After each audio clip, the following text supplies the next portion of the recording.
Core system login in progress. Okay, we are going to create our mesh parts script, but first let's update our curtain pieces, okay? There's our flat top, but it's on the bottom.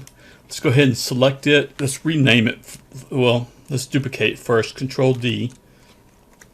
Go back to the first one and rename it flat top. Open the editor window. Collect sides. We have a bunch of sides now. Go to the options and deselect all. Select flat top. Go to the options and import. And there it is. Now, go to the second one. Duplicate it once, 2, 3, 4, 5, 6, 7.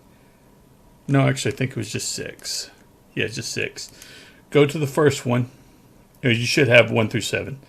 Go to Mesh Parts 1 and rename it Flat Bottom. You know something? Delete the rest of those. And let's, first of all, let's select the Flat Bottom, collect Available, and now duplicate it 6 more times. 1, 2, 3, 4, 5, 6. Select Flat Bottom. Deselect all. Just select the flat bottom entry. Import. Okay, and now let's do this. Side 0, side 1, side 2, side 3, side 4, side 5. Okay, for side 0, deselect all, select side 0, import. Side 1, deselect all, side 1, import. Side 2, deselect all. I guess I should have deselected all also. There we go. Side 3.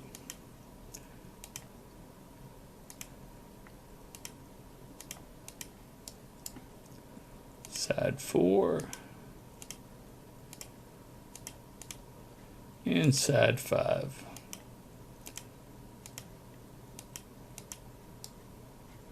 Okay, and with sides 0 through 5 selected, well, let's go over here and create a dirt and a grass so we can turn our black back into black.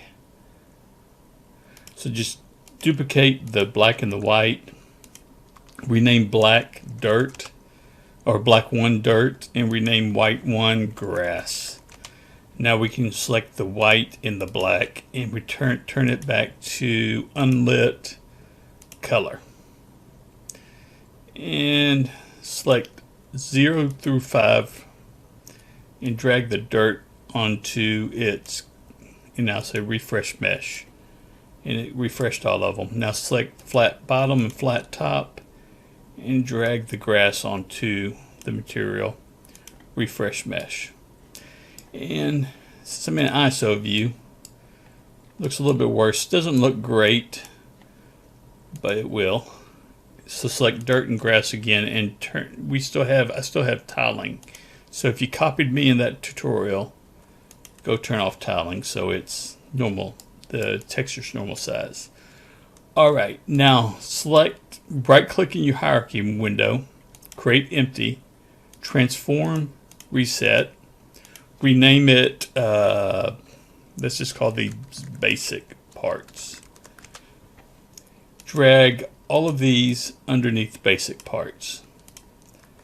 Jump down in our scripts to the models folder. Right click in the models folder. Create a new script and call it Mesh Parts. Thank you, Microsoft. Go to the editor's models folder. Right click and create a new script called Mesh Parts Editor. Thank you, Microsoft. Double click on the mesh parts. Go down to the models and double click on the mesh parts.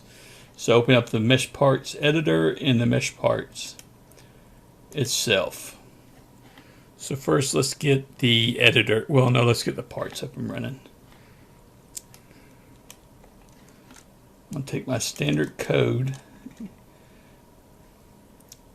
get rid of the update and the start.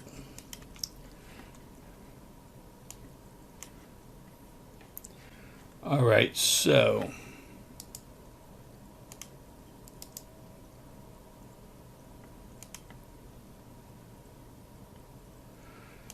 we need a bunch, or we need a game object in current side. All right. I guess my fingers have just gotten extremely fat with old age. We don't have mesh shapes as of yet, but we're about to. I almost typed in mesh shapes there.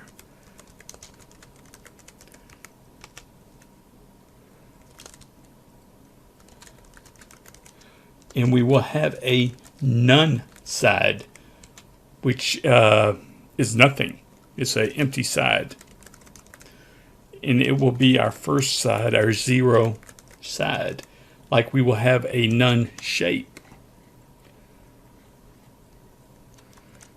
And those are both, so we don't have to do an if statement. Go back to Unity. Go up to the basic parts, drag mesh part script on it. There we go. Right here on, just create a new empty game object by right click on the basics parts, drag it to the very top and call it none. Or maybe my keyboard's dying. Add it, select add component mesh part, or drag the mesh part up there. And that's it. Okay, so reselect basic parts, and where it says none side, just drag none onto it. And you can put a default material on the default material spot. So when we'll have this editor script will actually have a new side or new mesh part button, and that will use our default material. All right, let's keep it going. So refresh prefab will throw an error if this is not, or it will do nothing actually, if this is not a part of a prefab, which is exactly what we want.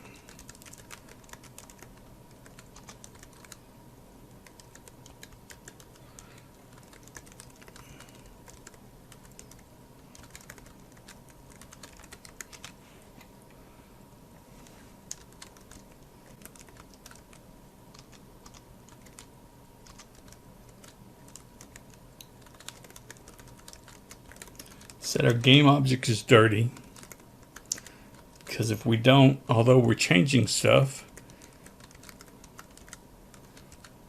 Unity will not set that object as dirty.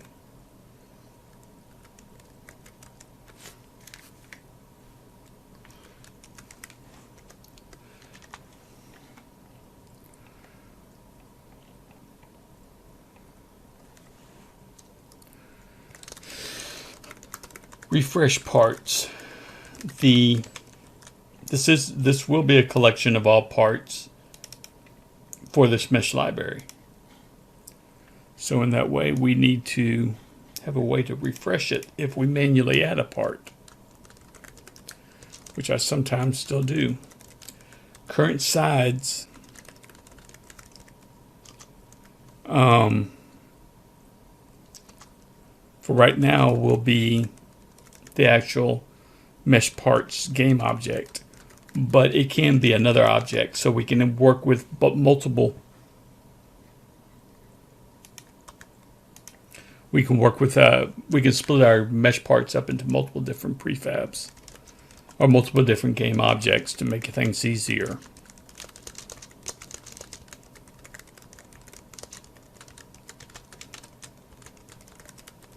Or we can actually, we have side parents, which are other possible game objects that have sides underneath it. Current side will probably point to ourselves normally.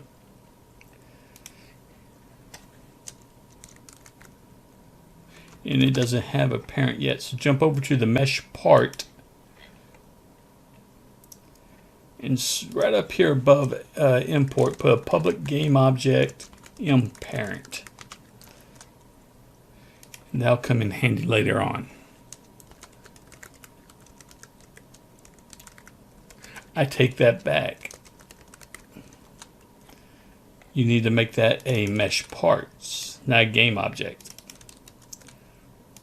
Actually, I like it up here close to index parent personally, but put it wherever you want.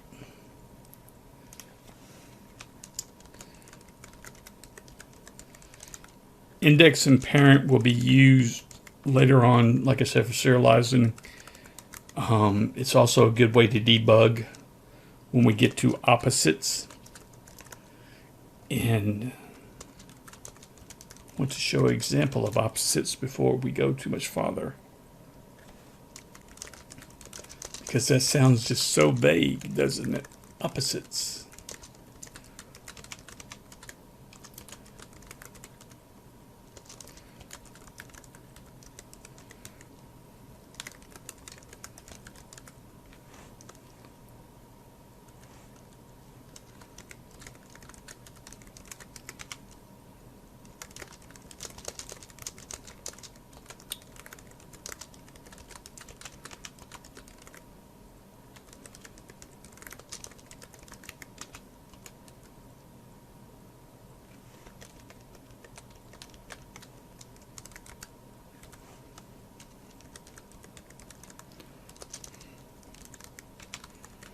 So we need to increment that index so they're each unique. We're going to have a button to clear all messages, all child. I typed in, right there, public. How do you get physics from public? That's not my fingers. And we need to write. And I did that again, didn't I? Probably why I done it before. Probably why it gave me that error. Private void clear meshes. Game object source. Parts is equal to source.get component. No. Yes. Mesh parts is equal to source.get components.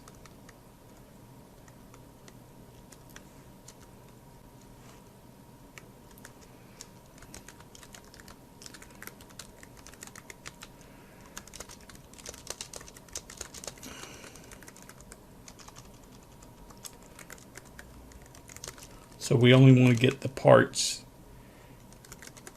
for this source object.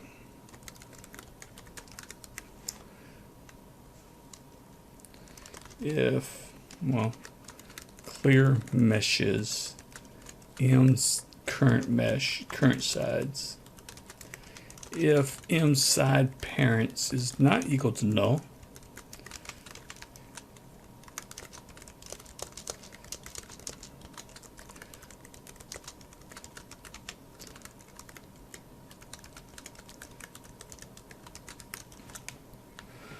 alrighty, and now we need to create a new part, a method to create a new part from our editor.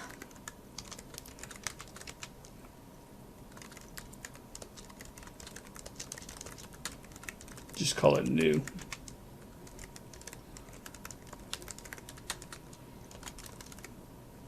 It's going to be set to the current side.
And that is it for our mesh parts. Now let's jump over to the mesh parts editor.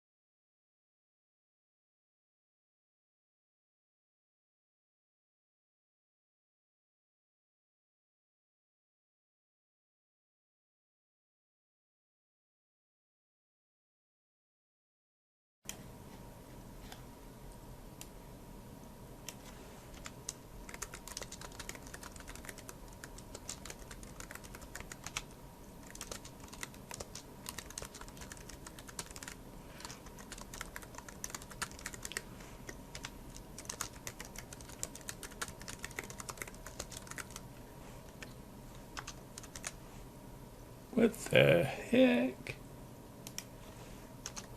Quit that.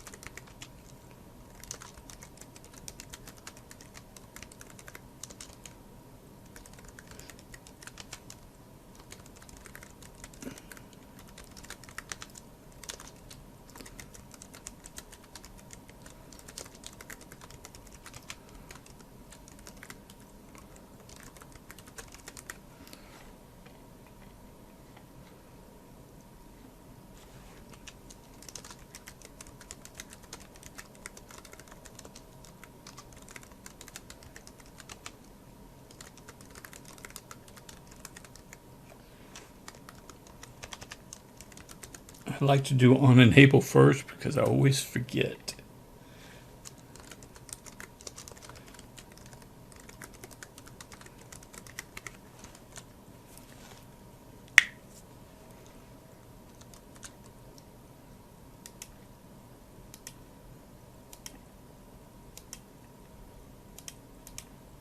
You may have to deselect and reselect it the first time. So we have no parts. Ooh, oh, because I haven't set the current sides yet.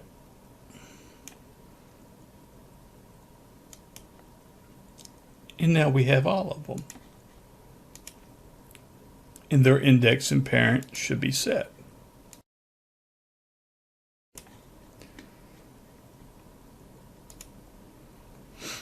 So we are getting there. We only have some very small classes to write. The largest one is mesh shapes. Mesh shape itself, like I said, is very small. Mesh shapes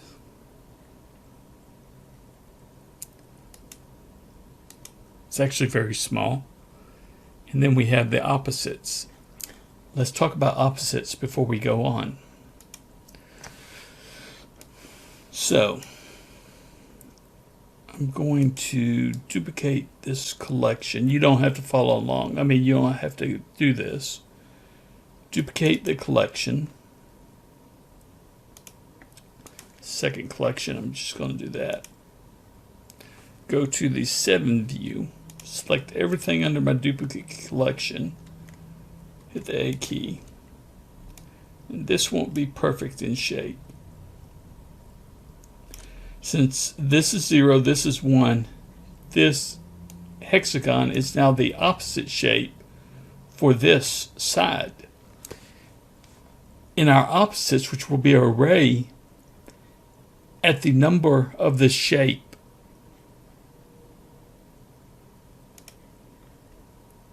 which will be an index and parent just like the sides have, will be the index of the side to use.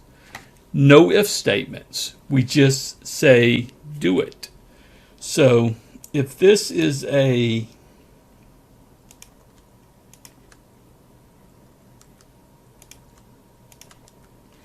let's say half shape, then we will have or a half shape, and we will have a half side ready to go. We won't actually have to do any extra coding. If you try to do it the popular way, which a lot of people apparently do, I found some posts online where people talk about they don't know how Minecraft does voxel. They try to do voxel, and they literally drew every side of every cube or every nugget in the chunk. And even if that doesn't overwhelm your RAM with the number of vertices and face indexes and UVs, it's going to overwhelm your RAM with the shader. The shader's having to process all of this hidden area.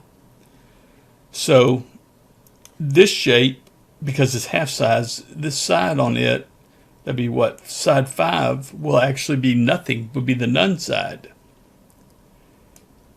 And for the full shape, side 1, well, 0, 1, 2, side 2 would be upper half. Simple. Well, I've been working with it a long time. I think it's simple. And this is mainly called non-conditional programming, unconditional programming, matrix programming. There's a whole bunch of names for it. And we'll look at it. We're going to use it. But now we need to jump over and create our shapes so we can actually take this to a new lab. Our new lab, our lab 1, will be mostly a copy of lab 0, except that the base shape will be changed to use the prefabs. And let's get to doing that right now.